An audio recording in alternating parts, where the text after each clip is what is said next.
नमस्कार, आप देख रहे हैं देश की बात। मैं हूं नगमा। सबसे पहले खबर महाराष्ट्र की, जहां पर चीफ मिनिस्टर एकनाथ शिंदे ने लंबे इंतजार के बाद आखिरकार विभागों का बंटवारा कर दिया है। मंत्रिमंडल में डिप्टी सीएम देवेंद्र फडणवीस का दबदबा साफ दिख रहा है। फडणवीस को गृह और वित्त विभाग मिला है, साथ साथ जल संसाधन, ऊर्जा, कानून, न्याय और आवास विभाग। राधाकृष्ण विखे पाटिल को राजस्व, डेयरी विकास, चंद्रकांत पाटिल को उच्च तकनीकी शिक्षा, कपड़ा विभाग, गिरीश महाजन को ग्राम विकास, पंचायती राज विभाग, गुलाबराव पाटिल को जल आपूर्ति विभाग, सुधीर मुनगंटीवार को वन विभाग, अब्दुल सत्तार को कृषि विभाग, उदय सामंत को उद्योग, दीपक केसरकर को स्कूली शिक्षा, दादा भूसे को बंदरगाह और खदान मंत्रालय दिए गए हैं।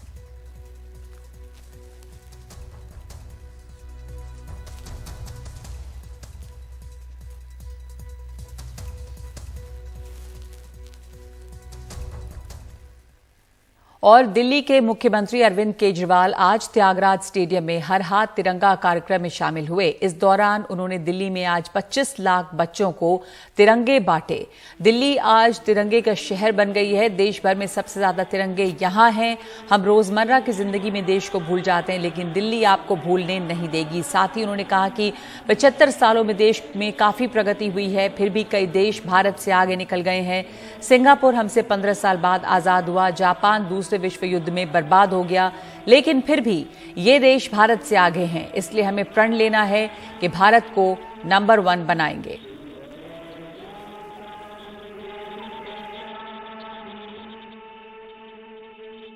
दिल्ली तिरंगों का शहर बन गया है। पूरे देश में सबसे ज्यादा ऊंचे तिरंगे दिल्ली के अंदर हैं। हम लोग रोज अपनी रोजमर्रा की जिंदगी में खो जाते हैं, देश को भूल जाते हैं जिंदगी जीते जीते। दिल्ली आपको भूलने नहीं देगी। आप घर से बाहर निकलोगे, आपको तिरंगा दिखाई देगा, देश याद आ जाएगा। देश हर कदम पे आपको याद आएगा। यही हमारा मकसद था।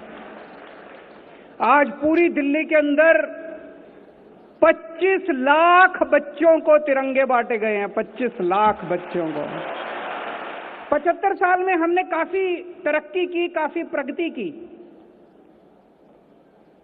लेकिन इन 75 साल में कई देश भारत से आगे निकल गए। भारत के लोग दुनिया में सबसे इंटेलिजेंट लोग हैं।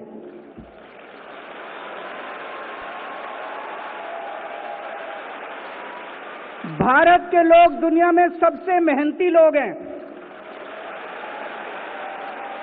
भारत के लोग दुनिया में बेस्ट लोग हैं। तो दोस्तों, आइए आज सब लोग मिलके 130 करोड़ भारत के लोग मिलके प्रण लें कि हम सब लोग मिलके आने वाले समय में भारत को दुनिया का नंबर 1 देश बनाएंगे। हम सब लोग मिलके प्रण लें कि आने वाले समय में हम भारत को दुनिया का सर्वश्रेष्ठ राष्ट्र बनाएंगे। तो ये दिल्ली के त्यागराज स्टेडियम में कार्यक्रम हुआ और दिल्ली के त्यागराज स्टेडियम में मौजूद रही हमारी सहयोगी सोनाक्षी। देखिए उनकी ये रिपोर्ट। हम इस वक्त त्यागराज स्टेडियम में मौजूद हैं, जहां पे पूरा स्टेडियम जो है पूरा भरा हुआ है लोगों के साथ। यहाँ पे हजारों लोग इकट्ठे हुए हैं, जहां पे दिल्ली के चीफ मिनिस्टर और deputy chief minister Arvind Kejriwal और मनीष सिसोदिया जी हर हाथ तिरंगा प्रोग्राम में उन्होंने भाग लिया है। यहाँ पे सब लोग जो है आज़ादी के 75 साल मना रहे हैं।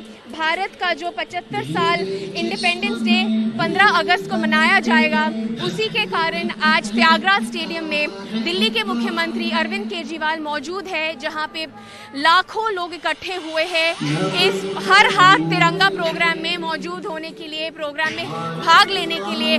जैसे कि आप देख रहे हैं, यहाँ पे लोग जो है बच्चे हैं, स्कूल के बच्चे हैं, स्कूल के टीचर हैं, और यहाँ पे माता पिता बच्चों के माता पिता भी मौजूद हैं। ये पूरा त्यागराज स्टेडियम जो है पूरा पैक्ड है। और जैसे आप देख रहे हैं सब लोग वहाँ पे सुखविंदर सिंह भी मौजूद है, जो बहुत ही जानी मानी कलाकार है। और जैसे कि आप देख रहे हैं यहाँ पे सब लोग तिरंगा लहरा रहे हैं और एक शान से तिरंगा को लहरा रहे हैं।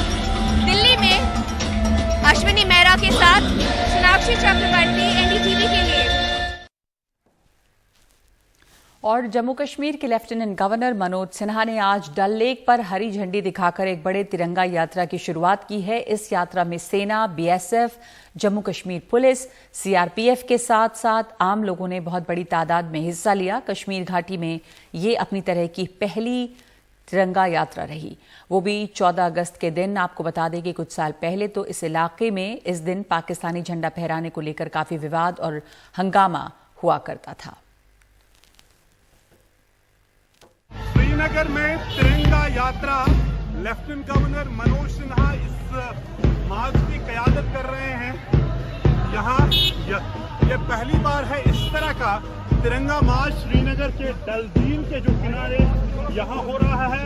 और न सिर्फ यहाँ की एडमिनिस्ट्रेशन, पूरी एडमिनिस्ट्रेशन, जितने भी सीनियर ऑफिसर्स हैं उसमें शिरकत कर रहे हैं। आर्मी है, पुलिस है, सीआरपीएफ है, बीएसएफ है, सभी सुरक्षा एजेंसीज इस तिरंगा मार्च का जो बुलेवार्ड रोड डल लेक पे है उसका हिस्सा है। पहली दफा ऐसा हो रहा है।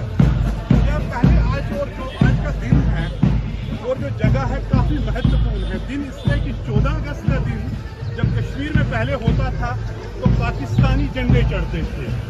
आज मैंने बात की लेफ्टिनेंट गवर्नर मनोज सिन्हा से, उन्होंने कहा कि वो तो आप इतिहास की वो पहली बात, अब ऐसा नहीं हो रहा है। अब पूरे तिरंगा ही हर जगह फैलाए जा रहे हैं। ये लोग इस तिरंगा मार्च का हिस्सा हैं। सभी सिक्योरिटी फोर्सेस के लोग, ये बीएसएफ के लोग हैं, भारत माता की जय। और इसी तरह आप देखें, जम्मू कश्मीर पुलिस देखें, आर्मी देखें, शायद पहली दफा हो इस तरह मुल्क में सभी जो सिक्योरिटी एजेंसीज हैं वो एक झंडे तले इस तरह का मार्च कर रहे हैं। और दिल्ली में 75वें स्वतंत्रता दिवस के ऐतिहासिक समारोह पर आतंकी हमले का भी साया है। स्वतंत्रता दिवस से पहले दिल्ली में आतंकी हमले की आशंका को देखते हुए हाई अलर्ट जारी किया गया है। सुरक्षा बलों को खुफिया इनपुट मिले हैं कि ड्रोन के जरिए पाकिस्तान से बड़ी संख्या में अलग अलग जगह हथियार भेजे गए हैं। सुरक्षा का कड़ा पहरा लगाया गया है। मुख्य कार्यक्रम स्थल दिल्ली के लाल किले की सुरक्षा में 10,000 जवान तैनात हैं। और इस पर जानकारी दे रहे हैं हमारे सहयोगी मुकेश सिंह सेंगर।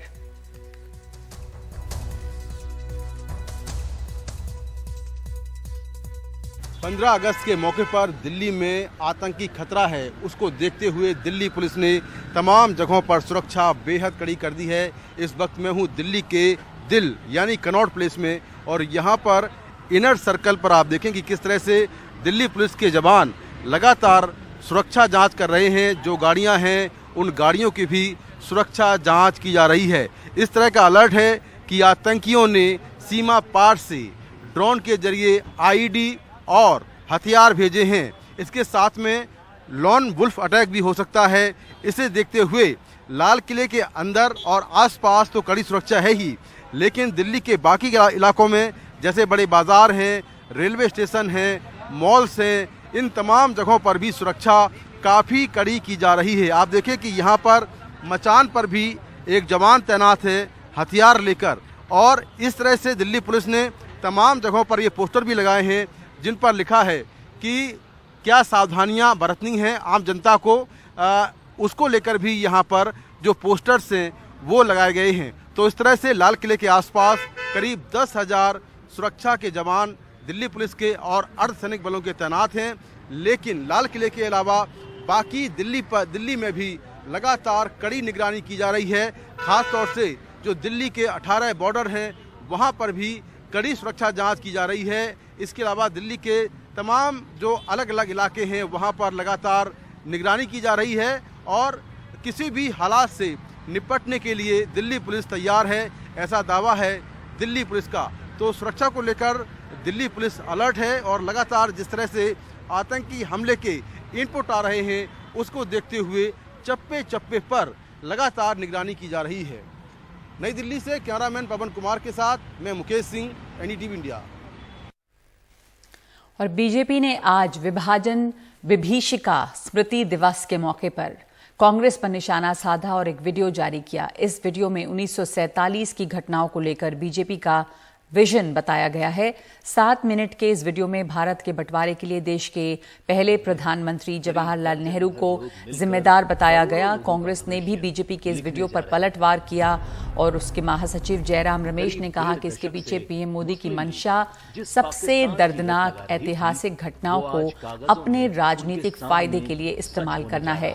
साथ ही उन्होंने कहा कि देश को बांटने के लिए आधुनिक दौर के सावरकर और जिन्ना का प्रयास आज भी जारी है। लाहौर, ढाकेश्वरी माता का तीर्थ ढाका, गुरु नानक देव जी का जन्म स्थान ननकाना। और इस मुद्दे पर जेएनयू की प्रोफेसर सुचिता महाजन से बात की है हमारे सहयोगी राजीव रंजन ने। हमारे साथ है जेएनयू में इतिहास की प्रोफेसर सुचिता महाजन, जिन्होंने 1947 के विभाजन पर काम किया है। बात करते उन्होंने बीजेपी ने जो वीडियो रिलीज किया है, क्या कहना है उस पर आपको? देखिए, 2 बातें हैं इसमें। पहली बात तो ये है कि जो आरोप उसमें लगाया गया है हमारे उस समय के राष्ट्रीय नेताओं पर, वो बिल्कुल गलत है। वो गलत इसलिए है क्योंकि जो हमारा विभाजन हुआ वो एक समझौता नहीं था जिसमें कांग्रेस के नेताओं ने हस्ताक्षर किए। वो एक अवार्ड था, माने ब्रिटिश प्रशासन ने एक नीति अपनाई कि हम अब भारत छोड़कर जा रहे हैं और उसको हम विभाजित करके जाएंगे 2 हिस्सों में। तो हमारे लीडरों के पास, हमारे नेताओं के पास कोई चारा नहीं था। अगर उसको वो मानते तो अच्छी बात थी, वो नहीं मानते तो उनके हाथ में कुछ नहीं था, कोई सत्ता नहीं थी उनके समय। उस समय हाँ, कोई आंदोलन छेड़ सकते थे, लेकिन उसका भी कोई लग नहीं रहा था कि कोई उसमें कोई पोटेंशियल है। गांधी जी तक ने जाकर कहा कि कोई और चारा नहीं है। मैं आप सब लोगों को, डेलीगेट्स जो आए हैं एआईसीसी के, मैं यही कहता हूँ कि जो नेहरू पटेल सब कर रहे हैं ये कभी कोई चारा नहीं है। टेम्पररी तरीके से इसको मान लीजिए और आगे के लिए जो है ब्रिटिश जो है जो सारी गड़बड़ करते हैं ये चले जाएंगे। फिर 2 भाइयों के बीच की बात है, जो सक्सेशन की लड़ाई है।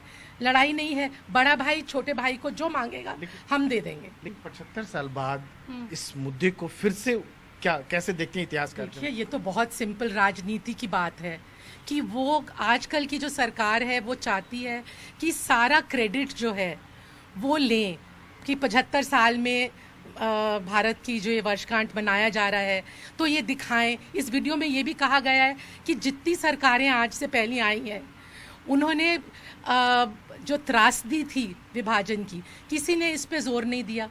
अब ये बिल्कुल गलत आरोप है क्योंकि जितने रेफ्यूजी आए, जितनी औरतों का अपहरण हुआ, वो कौन सी सरकार ने उनको पनाह दी? नेहरू जी की सरकार ने, पटेल की सरकार ने। जो सारा कुछ जो है रिहैबिलिटेशन जो हुआ वो उन्होंने किया। मोदी जी की सरकार तो तब थी नहीं कि वो कुछ कर सकें। वो तो आज की डेट में एक मुद्दा बना दिया है उछालने के लिए। आप जानते ही हैं, जब चाहे जवाहरलाल नेहरू जी को हर तरह की अटैक उनके ऊपर होते हैं। अब ये एक तीर छोड़ दिया। और जहां वामपंथी की बात है आपने शुरू में की थी, वो भी बिल्कुल गलत है। इस वीडियो से तो ऐसे लगता है कि सिर्फ हिंदुओं के ऊपर जो है ये कुछ बीती थी। बिल्कुल गलत है। ये पूरा इसके पीछे एक राजनीतिक साजिश है। विभाजन की त्रासदी जो रही उस पर बीजेपी के वीडियो को लेकर इतिहासकार प्रोफेसर सलिल मिश्रा क्या कहते हैं, सुनिए। हमारे साथ हैं अंबेडकर यूनिवर्सिटी में प्रोफेसर सलिल मिश्रा जी, जिन्होंने 1947 विभाजन पर काम किया हुआ है। जो वीडियो बीजेपी ने रिलीज किया है सर, क्या कहेंगे आप इस पर? नहीं, हमें ज़रूर विभाजन को याद रखना चाहिए, 1947 की विभीषिका को याद रखना चाहिए, लेकिन वो किसी पॉलिटिकल पॉइंट स्कोर करने के लिए हमें याद रखना नहीं चाहिए। हमें इतिहास को समझना चाहिए, इतिहास में जो भूलें हुई हैं उनको समझना चाहिए। लेकिन अगर हम अतीत का इस्तेमाल आज के स्कोर्स को सेटल करने के लिए करेंगे, आज की जो राजनीतिक प्रतिरोध, राजनीतिक कॉन्टेस्ट चल रही है उसके लिए इस्तेमाल करेंगे, तो वो कोई इतिहास का बहुत बेहतर इस्तेमाल नहीं है। इस अगर वीडियो में अगर देखें तो जो कांग्रेस जो है और लेफ्ट पार्टियों को जिम्मेदार ठहराया गया विभाजन के लिए, ये बिल्कुल गलत है। 1905 में जो विभाजन हुआ था और 1947 में जो विभाजन हुआ था उसके बीच में 4 दशक हैं। 4 दशक में हमारी राजनीति का पूरा ट्रांसफॉर्मेशन हो गया था। सांप्रदायिकता की जो राजनीति है वो एक सामान्य लोगों की तरफ काफी बढ़ गई थी। हमारी राजनीति बिल्कुल ही पूरी तरीके से बदल गई थी। तो ये कहना एक 1900 बिल्कुल ही एक अनइमेजिनेटिव तरह से 1905 के विभाजन को 1947 से जोड़ देना और उसके विलेंस को ढूंढना, ये कोई मैच्योर और बेहतर हिस्टोरिकल अप्रोच मुझे नहीं लगती है। नहीं, जो कांग्रेस और जो कम्युनिस्ट पार्टी को जिम्मेदार ठहराया गया है, क्या आपको लगता है कि विभाजन के त्रासदी के लिए वो लोग जिम्मेदार हैं या उस वक्त के जो नेता जो है? नहीं, विभाजन का फैसला उन्होंने स्वीकार किया और बहुत मजबूरी में उन्होंने स्वीकार किया था। कोई बहुत खुशी से स्वीकार नहीं किया गया था। जब ये माना जा रहा था कि देश का विभाजन हो जाएगा और इसके पीछे शिमला कॉन्फ्रेंस की असफलता, 1946 के चुनाव, कैबिनेट मिशन की असफलता और जो इंटरिम गवर्नमेंट बनी जिसमें कि कांग्रेस और मुस्लिम लीग के सदस्य साथ साथ काम कर रहे थे और ये लग रहा था कि ये बिल्कुल अब काम कर ही नहीं पाएंगे। और 1946 से अगस्त से कलकत्ता से जो सांप्रदायिक हिंसा शुरू हुई, जो कलकत्ता, नोआखली, बिहार, बॉम्बे, यूपी और मार्च 47 तक अंततः पंजाब में पहुंच गई और इस तरह की हिंसा इससे पहले नहीं हुई थी। तो एक मजबूरी में, विवशता में स्वीकार किया गया। तो ये एक बहुत ही लंबी प्रक्रिया थी। इसको अपने कॉन्टेक्स्ट से, अपने संदर्भ से बिल्कुल काट के और ये देखना कि कौन उसके विलेन थे, ये कोई बहुत अच्छी हिस्टोरिकल अप्रोच मुझे नहीं लगती। कि इतिहास को पढ़ने का, समझने का मकसद जो है वो आज की राजनीतिक डिबेट को सेटल करना नहीं होता है।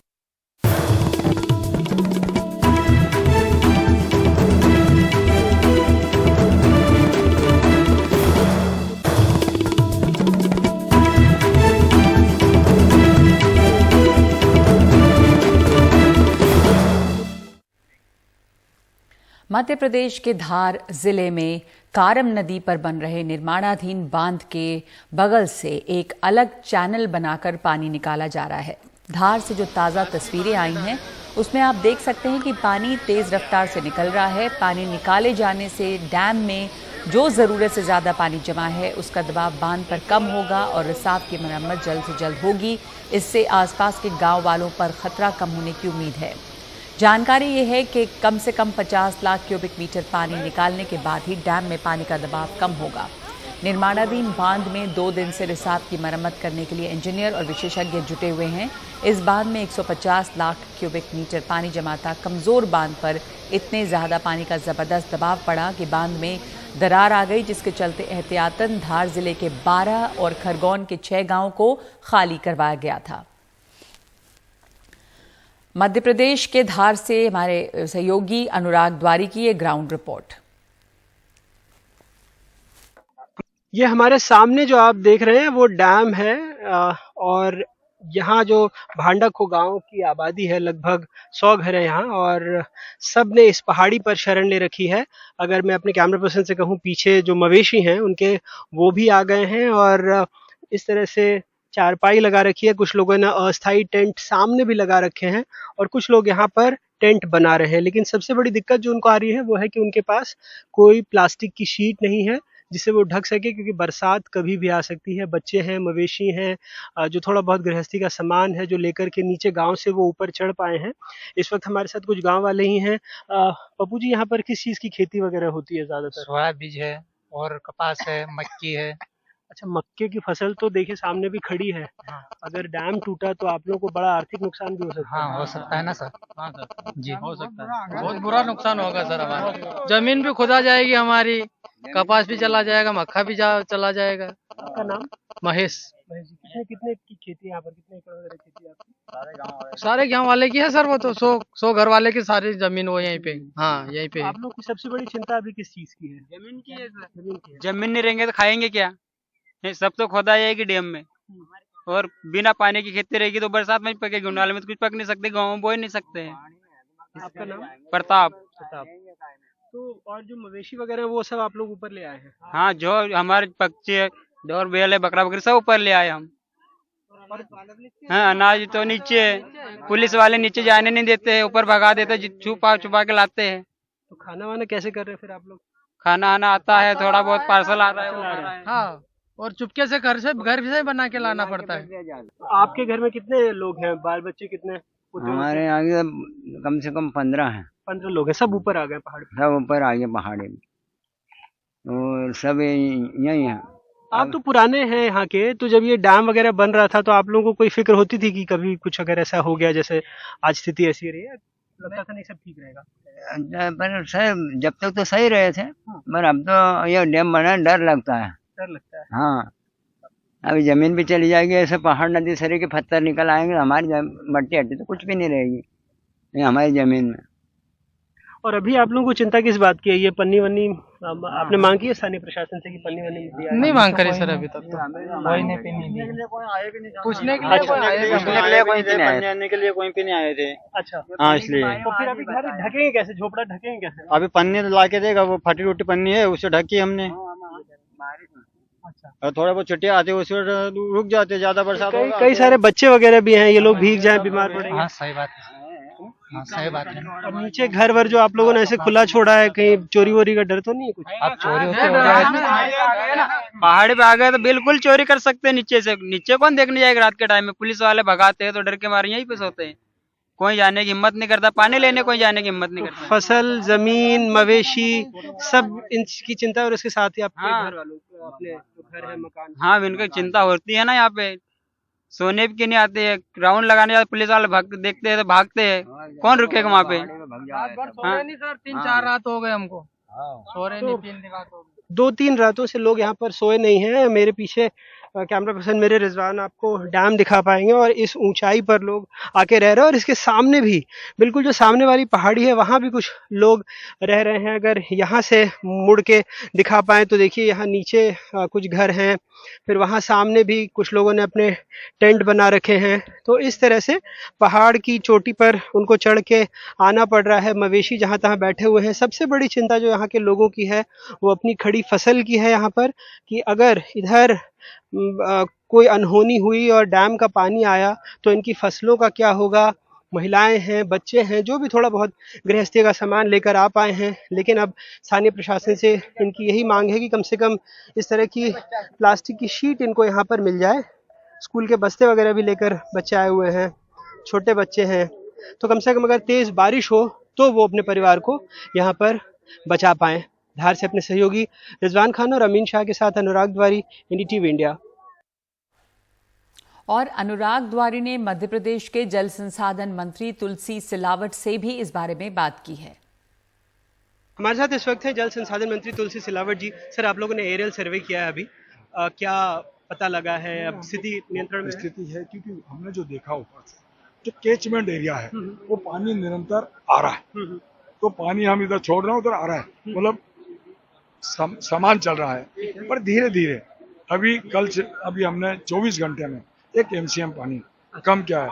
अभी 276 सेंटीमीटर 75 घन मीटर है। पर हमारी कोशिश है, हमारा प्रयास है कि जिस प्रकार से ये हमने कट किया है, इतना ही पानी उधर निकल रहा है, क्योंकि पानी का भाव उधर से आवक कम होगी, तो हम जल्दी इसको हमारे लेवल पर कोशिश कितना है? 5 MCM से कम के बाद या 10 MCM सोचा? 15 MCM पानी है। हाँ। तो हम निरंतर 1 MCM करेंगे तो आज या कल में हम अच्छी सफलता पे जाएंगे, अगर बारिश ना हुई तो। दोनों फ्लैंक्स खुल गए हैं अब। अच्छा, दोनों ब्लास्टिंग एक्सपर्ट भी आए हैं क्या? वो भी आए हैं ना, उनसे भी हम चर्चा कर रहे हैं। वो प्लान भी है, उसमें हम चल रहे हैं, क्योंकि मुख्यमंत्री जी हर पल की, हर क्षण की चिंता पाल रहे हैं कि एक एक गतिविधियों पर वो निगाह रखे हुए हैं और हमको निर्देशित करते रहना है। और आज जो ये काम किया, हमारी पूरी टीम ने समन्वय और सामंजस्य के साथ किया है।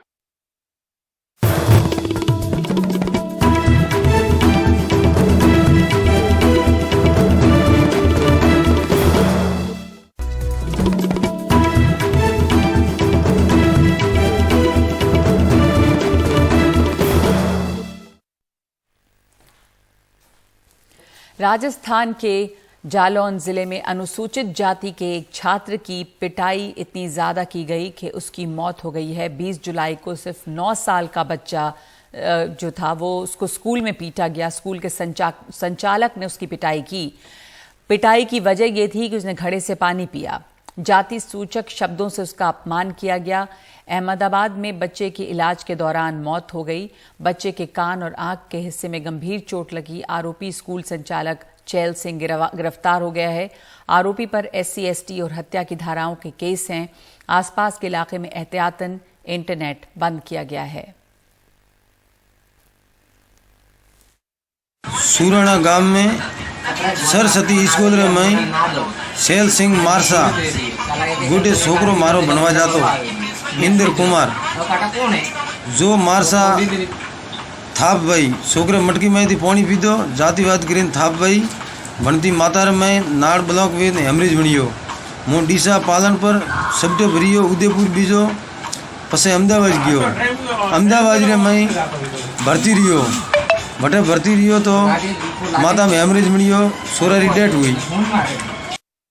जालौर के सायला थाना क्षेत्र में एक निजी स्कूल में शिक्षक द्वारा मारपीट के कारण छात्र की मृत्यु दुखद है। आरोपी शिक्षक के विरुद्ध हत्या व SC/ST एक्ट की धाराओं में प्रकरण पंजीबद्ध कर गिरफ्तारी की जा चुकी है। ये ट्वीट किया अशोक गहलोत ने।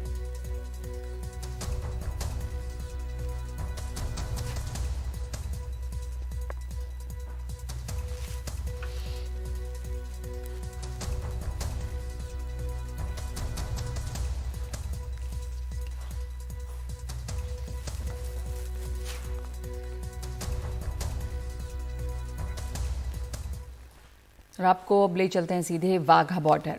वाघा बॉर्डर पर इस समय कार्यक्रम जो चल रहा है वो आपको दिखाते हैं। यहाँ पर बड़ी संख्या में लोग जुटे हैं, हर साल यहाँ पे लोग आते हैं इसको देखने के लिए, इस कार्यक्रम को।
शेयर मार्केट के बिग बुल राकेश झुनझुनवाला नहीं रहे। शेयर मार्केट के दिग्गज निवेशक राकेश झुनझुनवाला का आज सुबह निधन हो गया। वो 62 साल के थे। उन्हें मुंबई के ब्रीच कैंडी अस्पताल में भर्ती कराया गया था। कुछ समय से वो किडनी की समस्या से जूझ रहे थे। भारत के वॉरेन बफे कहे जाने वाले राकेश झुनझुनवाला की नेटवर्थ करीब 46,000 करोड़ रुपए थी। प्रधानमंत्री मोदी ने उनके निधन पर शोक व्यक्त करते हुए कहा कि उन्होंने आर्थिक जगत में अपनी अमिट छाप छोड़ी है। कुछ दिनों पहले ही राकेश झुनझुनवाला ने अकासा एयरलाइंस की शुरुआत की थी।